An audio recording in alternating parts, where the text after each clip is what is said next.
เมื่อนี้ฝนตกก็เลยบ่หลาย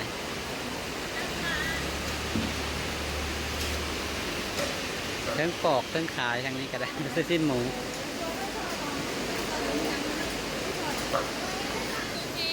แม่น มีแต่ฝนเนาะ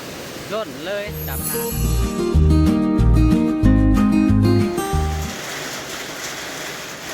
โอ้ยสบายดีเด้อ โอ้ พี่น้อย ง ส เด้อบ ายดีเด้อพ่อแม่พี่น้องเบิร์ดสุขุทุกคนเด้อมาพบพ่อกับน้องราตรีเด้อพี่น้องกลับมากินคือเก่าเนาะมื้อนี้แต่เปิดคลิปมากับพ่อพี่น้องฝ ฝ น น ต ต ก ก เนาะ เสียงฝนน้องนี่ โอ้ยเฮ้พี่น้องตั้งแต่ยังบ่ทันแจ้งอยู่จน 12 โมงล่ะ เกือบบ่ายเลยพี่น้องตอนนี้ครับยังบ่เศร้าเลยเนาะ นี่ ก็เลยว่าสิพากันไปตลาด ตลาดหาแนวกินออกเพื่อนบ่ได้เลย อันช่วงฝนตกเนาะจะไปกินหยังพี่น้องก็เลยว่าสิไปหลอกเบิ่งได้อยู่แนวกินอยู่ทางตลาดลักแปดนี่แหละคือนี่สุดดำ ดำเบิดตูดำเบิดตุก เพราะว่ามีอันกระเก่านะซื้อในเฟซนี่แหละคนขายนะคนไทยหนุ่มช่วงยามฮ้อนเป็นเราขายอะไรอยากหนุ่มเหมือนนะไม่เห็นไทยเหือเขา เป็นอันโอปิวอะไรกัน แต่ว่าบ่ได้หนุ่มเนาะ เฮ้ยมาถือไว้หนูพอดีฝนตกจะได้ใส่เถื่อแรกกันนี่ กินมันก็ใส่เสื้ออันกันทนนี่แหละนี่หัวขอบเนาะ นี่ห ไป มวกนะ นำกันเผื่อจะไปนำไปเบิ่งแนวกินพี่น้องเลยตกเค้ก นี่พายุเข่าพี่น้องมันตกแต่ถ้าได้แจกมันเข้าที่เที่ยงแล้วยังคัดได้เศร้าอยู่ยังลิ้นอยู่นี่ ไปบ้านนี้ เนี่ยไปตลาดเนาะ มีอย่างเนาะ เลยมาตัดภาพข้างหน้าพี่น้องเนี่ยฝนนะ เนี่ยนะคะอยากกินบ่ โอ้ เสียงฝนน้องมาลาบในต้นบางหุงก็ได้มีแต่ฝนบางหุงก็งามและฝนตกห้ามพี่น้องบรรยากาศทางหน้าเฮือนเนาะฝนตกเต็มเมิดมีแต่ฝนมือนี้ถ้าแต่บ่มีลมตกเพิ่นมือย่านค่ำพวกไรพี่น้องจากสีเศร้าฝนดินเลย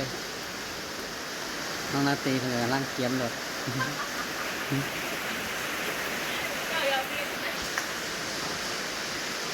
เอารถออกนะเตรียมไปแล้ว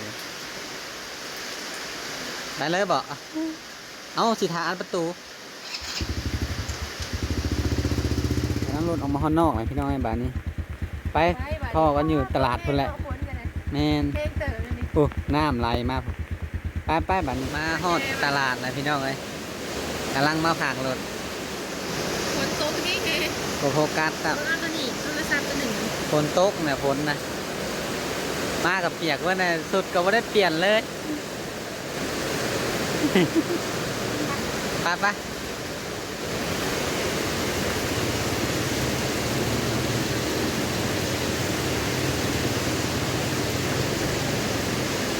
น้องหลอดตลาดพี่น้องเลยเสียงก็ไม่อยากได้ยินเนี่ยฝนตกห้านไปกับปิดมันเบิดเข่งตลาดเลยมันหล่อตลาดลักแปด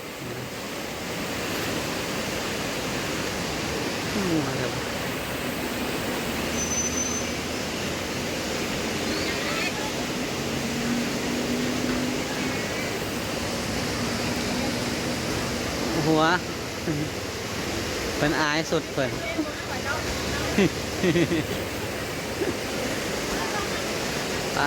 ของกินกระไรแท้เข้ามาพี่หน่อยบ่ได้ยินเสียงฝนปันใดเอ้าหยัง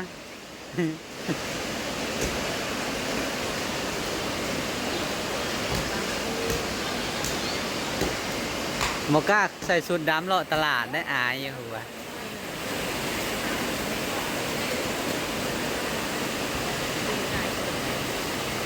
นะของกินนะเต็มตลาดเลยมีทั้งอาหารทะเลมีทั้งเป็ดทั้งไก่มองไม้ยังกะหลาย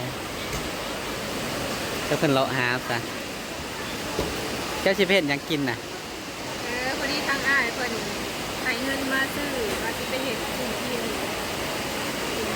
เพราะว่าฝนตก เห็นจุ่มจีน แม่นบ่ฮู้ว่าสิกินนี่อ่ะ เห็นเสสวน เดี๋ยวไปหาได้อยู่แล้วกินบ่ได้ในช่วงนี้แต่ฝนตกเนาะแล้วแค่ถุงนึง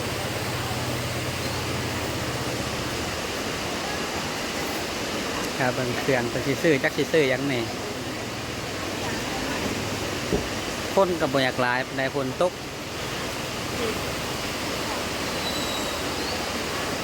พายุเข่าเพิ่นว่าแต่วันที่ฮอดวันที่2มันบ่จักนี่วันที่30เพราะวันที่2พุ่นน่ะยังแต่มาลูกใหม่ต่อเลยหั่นแหละฝนก็ได้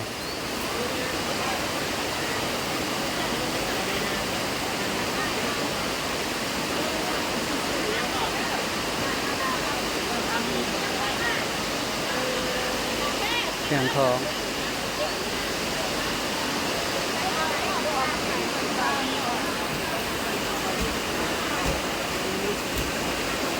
จักพักก็จักแนวแกกสนามองน้ำไม้มีเบิดพี่น้องซื้อแล้วเลยพี่น้องที่ไปห้านใหม่ แบบคนโตกันนี่เองเนาะน่าจะได้ก็จะมี ฝนตกแห้งบ่ได้ยินฮอดเสียงจักได้หยังแหน่แล้วสิไปซื้อ ใช่แล้วก็พวกเฮ็ดอีหยังนี่แหละเพราะว่าเราสิไป มีตีนไก่มีเฮ็ดมี แต่ละอย่างก็อย่าง มั ละ น น้ ด อ อย ก อย่างละน้อยถ้ากับเบิดเงิน100บาท หากระเบิด100บาท เรียนสิหาบัญชีแล้วสิหา100บาท แต่สิไปซื้อพักบ่แล้วซื้อหยัง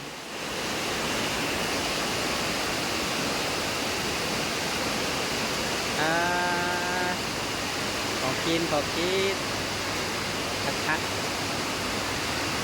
มีหั่นปลานิ่ม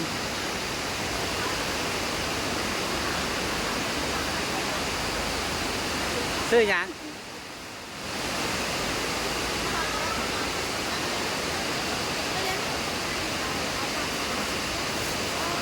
มาตัวมักแตงเอาอันนี้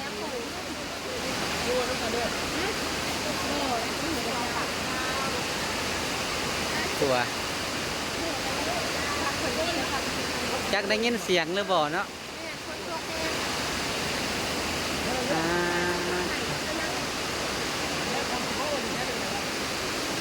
มีแต่แนวใส่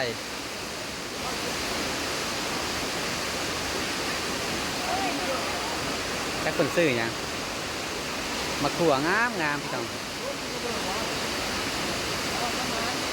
เทิงแครอทเทิงหมักแตงก็มีแต่หมักงามๆนะฮะแล้วพักกันงามตะบง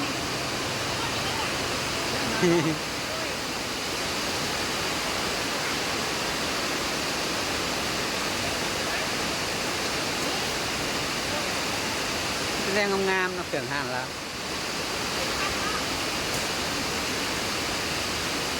มันหงแต่มีเครื่องตำครบเลย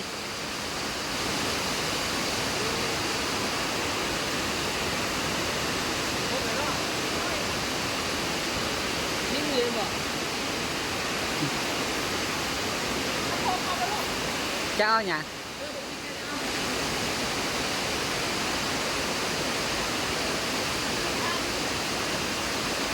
อันนี้ เพราะว่าเนี่ยใส่ได้เห็นหอม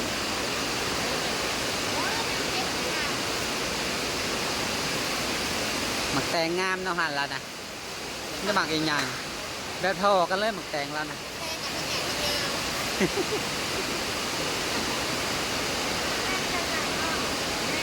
งามคือแม่ค้าแล้วหมักแตง ลูกเรางามใจเล่นหุ่นนะแม่ตอบเพราะว่าลูกก็งามแม่ก็เลย งาน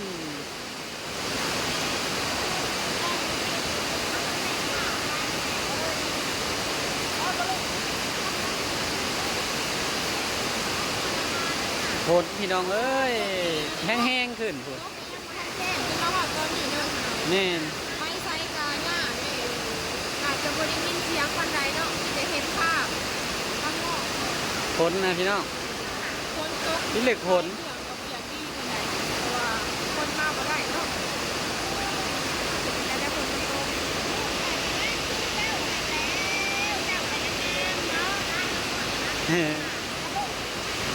ย่องแม่ค้าขันย่องขึ้น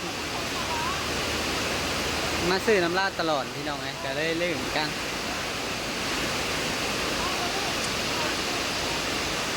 ไป แถมข้างโคกไข่ค่ะหนึ่ง แถม ค่ะใจดี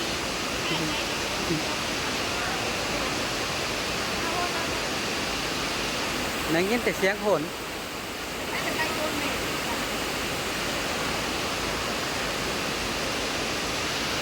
ชื่อแรกเลยเนาะ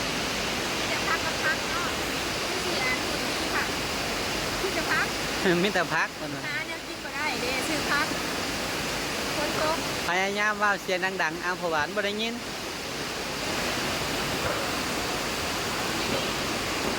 ของกินเนี่ยหลาย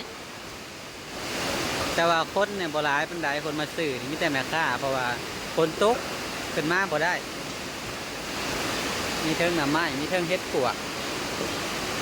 กันมีแต่ดอกงามๆนะเฮ็ดปวกหน่อไม้ทั้งนั้นให้งาม ไม่ทำไปอยู่ด้วยเขากับมีเด้อ น้ำมาจำพายข้างหน้าเห็นอยู่เฮือน ขายหลายเนาะ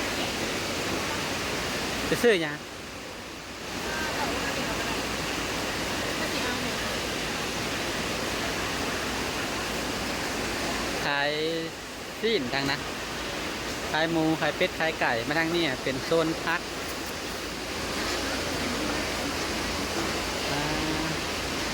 กบเขียด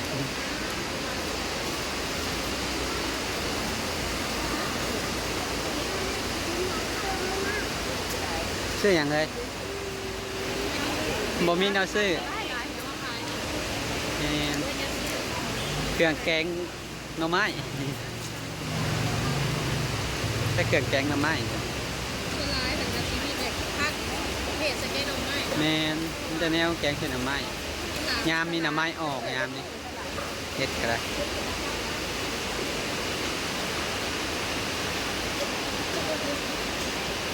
อยากเงาหน่อยจังน้อย แต่เก่ามานี่โคตรนี่สีย่างไปนำกันก็บ่อยากได้เมื่อนี้ฝนตกก็เลยบ่หลาย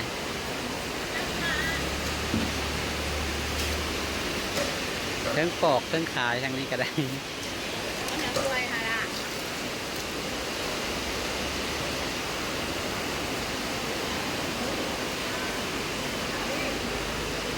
น้องราตรีก็จักเพิ่นเลาะหาหยังหาเนี่ยไปใส่สิไปซื้อหมูไปซะแสดงงามๆ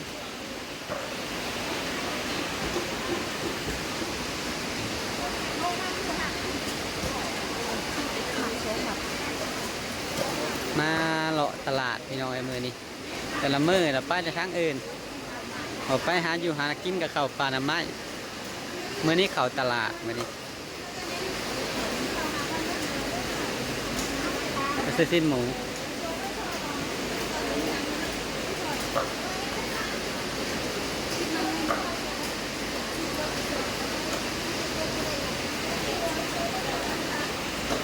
ลูกค้าประจำว่าเจ้านะเป็นลื่นกันเป็นเคยมาซื้อน้ำกันตลอด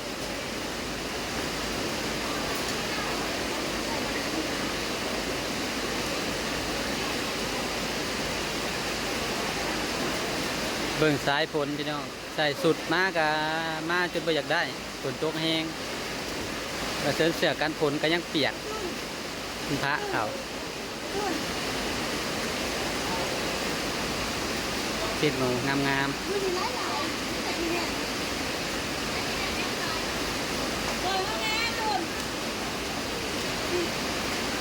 สิ้นหมูงามๆแม่ค้าก็งามน้ำ แม่ค้าก็งามสิ้นหมูก็งาม แม่ค้าก็งามสิ้นหมูก็งามเปล่า ใจน้องหลานน้องคือมันปากหวานนี่นะ น้องลา ซีดนี่เลยเอาเป็นเงินมาเป็นซีดเลยว่าแม่เลยแต่จะจบนั่นแหละเอาเป็นเงินเอาบนนั้นไปดูเอาแหละจะได้หลัก เต็มมือแล้วบาทนี้ตั้งได้บาทนี้จะไปซื้อหยังบาทนี้ เอาอย่างพี่เสือน้ำบ้านเห็นไหมข่าวคน ซื้อหวานปะ ฝากเงิน อยู่ทางใดแหละไปมันคงทำจิตตามยามนี้ของกินงามซื้อหวานหวานเด้อพี่น้องหวานเด้อซื้อหวาน จะอยากกินกับเขาแบบ แม่ ม่เฒ่าเนาะอยากกินหวาน แข่งคนมาซื้อ มันไม่ถูก เงิน เอามาได้ไป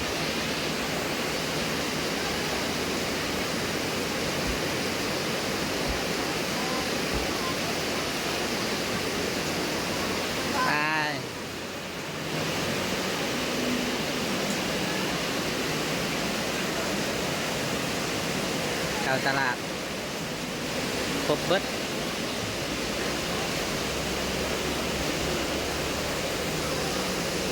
ซื้อแล้วบ่นะฮะนะ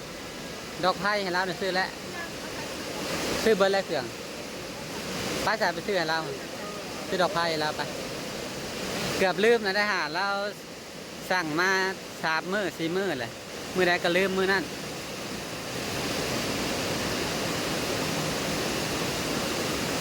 ไปซื้อดอกไผ่ก่อนบัดนี้พี่น้องเอาของกินไปไว้อยู่รถ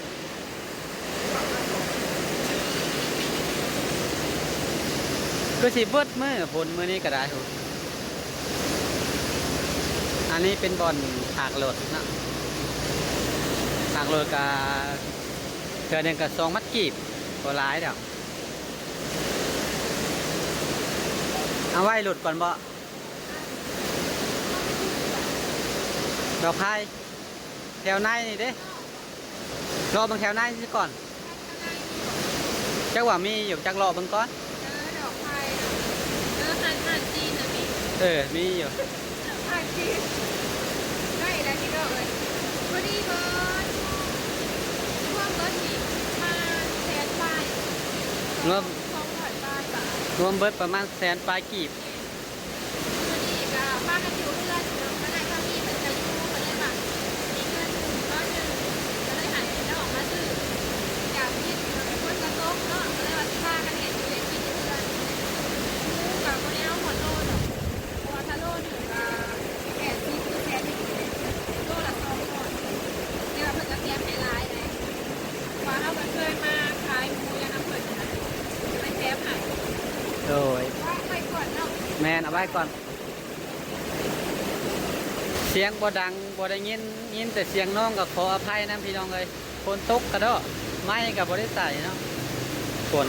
ตัวเพลงอย่างนี้เนาะ แมน มีแต่ฝนเนาะ ล้นเลยตามทางก็ได้ไปหาดอกไผ่แหละแต่บ่ฮู้ว่ามันอยู่ไสเลาะไปเรื่อยๆ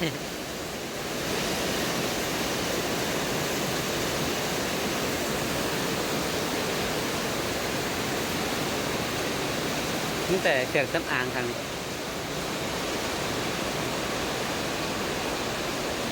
ที่เป็นห้างขายเสื้อผ้าทางในที่เป็นโซนขายเครื่องเสื้อผ้าโซนขายของกินแหละที่บอนซื้อมากกันอยู่ทางนั้นนะก็สีแยกกันอยู่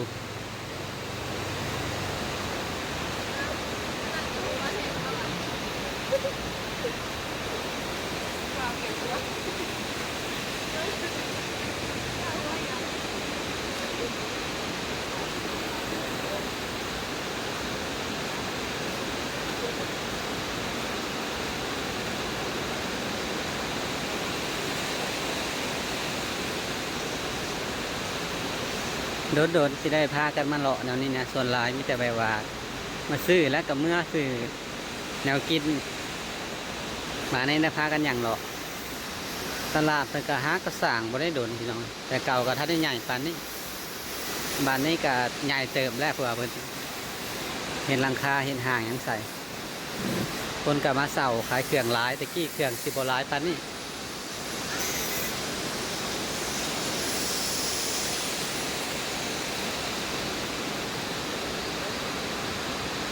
แต่กี้มีน้ำบ่ฮอด10 ห้านครับ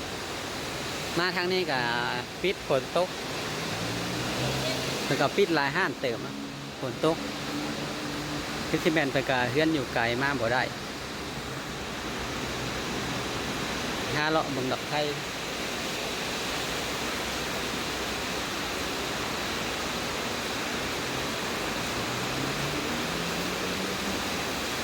ไปหาลงดอกไผ่ทางนี้กับเป็นทางบนเดินจอดรถใหญ่ทั้งหน้าตลาดเลย อยู่แม่ทางเลย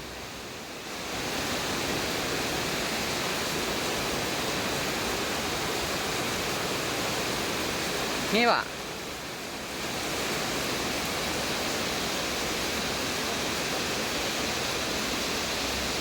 มาเบิ่งดอกไผ่พี่น้องพอดีอยู่เฮือนมันบ่มีเนาะดอกไผ่มันตายดูข้างนอกค่ะนะมันมืดก็เลยว่ายังหาดอกไผ่เพิ่มว้าดิเตอฝนตกแห้งพี่น้องอยู่ทางฝั่งลาวเฮาเนาะโคตรพ่อว่าฝนแข่งฝนมาเลยเฮากะแต่ว่าบ่มีผู้เปียกดอกใส่เผื่ออันกันฝนมาเนาะตกแห้งแต่บ่ได้เปียกเนาะมันหล่อตลาดพี่น้องเลยสวยเลยพี่น้องโตกแห้งว่ะมาซื้อดอกไผ่เนาะเพิ่นเขาไปซื้อ ดอกไผ่อยู่เพื่อนกับใต้พี่น้องมันบ่มีแนวอันมันขาดเนาะโมไหนคนน่ะไปไซมาไซกันยากแน่น้อยนึงเนาะแต่ก็พอไปได้คอยไปคอยมาหนะพี่น้องตกแห้งเนาะแต่ว่าบ่ได้ยินเสียงหรือว่าจังใดกะต้องขอโทษน้ำหลายๆเด้อพี่น้องเพราะว่าฝนตกเนาะได้ถ่ายบรรยากาศถ่ายภาพอะไรพี่น้องฝนตกแห้งกะมิแต่ว่าสิพากันเมื่อก่อนผูกกันหนูเสือกันฝนเลย มาซื้อดอกไผ่เพราะว่ากลางคืนน่ะบ่เห็นหุงเลยทางหนาเฮือนน่ะมันมืดเราหาซื้อแนวกินเลยพี่น้องแต่ว่าเฮากับขอจบคลิปไปก่อนเด้อบัดนี้เด้อพี่น้องเด้อถ้าผมพ่อคลิปหน้าเด้อเนาะจากคลิปนี้ลาไปแล้วเด้อขอกล่าวคำว่าสบายดี